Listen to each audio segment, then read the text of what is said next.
Cerebral injury is a pathophysiological concept, but its clinical manifestation will always be cognitive impairments.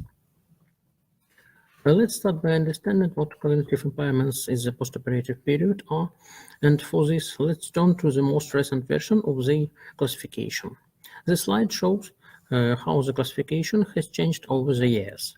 The outdated classification only includes postoperative delirium and postoperative cognitive dysfunction as cognitive impairments after surgery.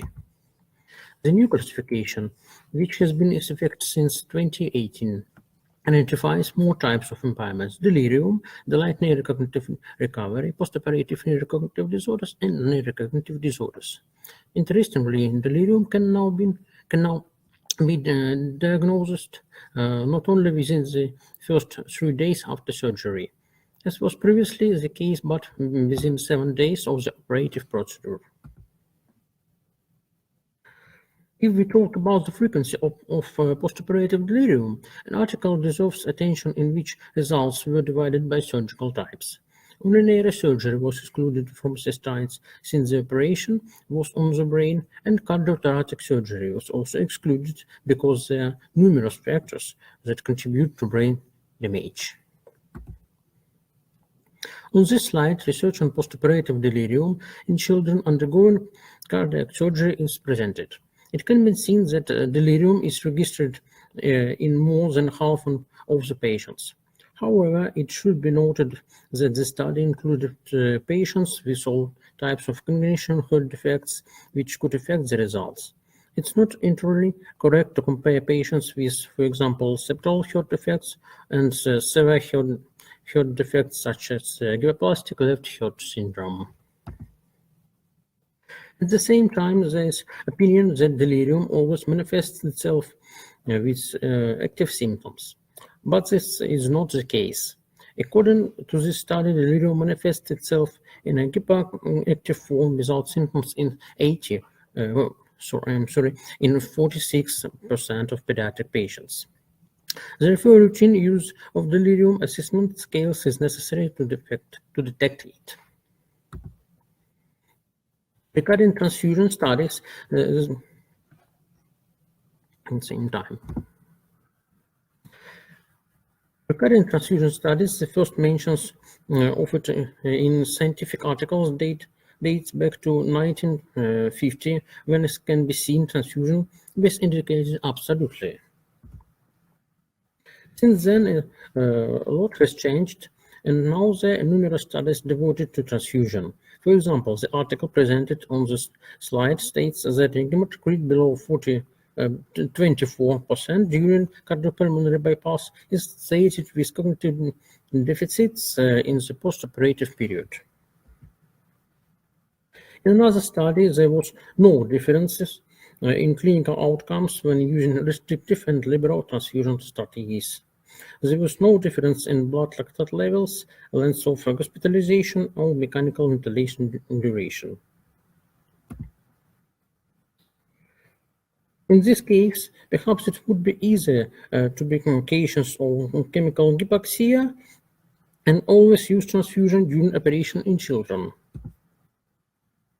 According to the study by Victor Ferraris, intraoperative transfusion initiates the development of a system inflammatory response, ulcers, and neuroinflammation.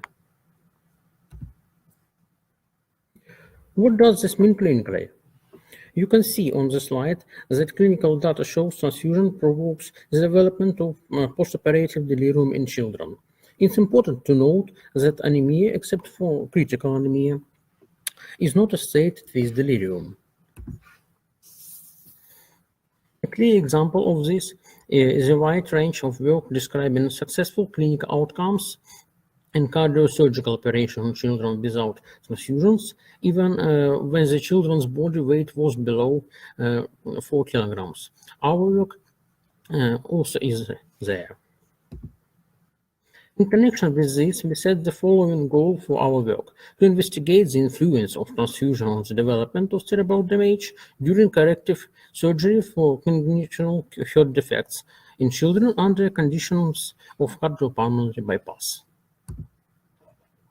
The study included 74 patients age 1 to 78 months with a body weight of 3.3 to 21.5 kilograms. All patients underwent correction of an atrial or ventricular septal defects under cardiopulmonary bypass. Markers of cerebral damage: protein S2B, neuron-specific NLAS, and glial fibrillary acidic protein, and systemic inflammatory response markers. It was interleukins 1, 6, 10, and tumor necrosis factor alpha was studied. Blood sampling for markers analysis was performed at 3 time points. 1, it's before the start of the operation. 2, it's immediately after cardiopulmonary bypass. And 3, it's 16 hours after the surgery. During the analysis, all patients were divided into 2 groups. Group 1, it's without transfusion, and Group 2, it's with the use of erythrocyte mass. Results of our work. These diagrams indicate in red the group of patients who were transfused, and in green the group without transfusion. You can see that interleukin 1 and tumor necrosis factor alpha at the second control point immediately after the cardiopulmonary bypass was statistically significantly higher in patients with transfusion. Interleukin 6 and interleukin 10 were significantly higher in transfused patients at the third control point 16 hours after surgery. Regarding neurospecific markers, the protein S2B was higher among patients who received red blood cells and the second control point. A correlation was found between the concentration of S2B protein with interleukin 1 and tumor necrosis factor alpha 1 day after surgery. Neuron-specific NLAS was also higher in transfused patients, but already in the second and third points of study. In addition, a correlation was found between neuron-specific NLAS concentration and interleukin 6 and tumor necrosis factor alpha 1 day after surgery. Glial fibrillary acidic protein is no correlation, but its mean in the second point control time was higher in patients with transfusion. Conclusion.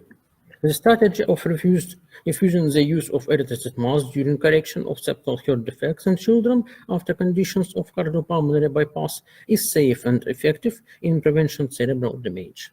Thank you for your attention.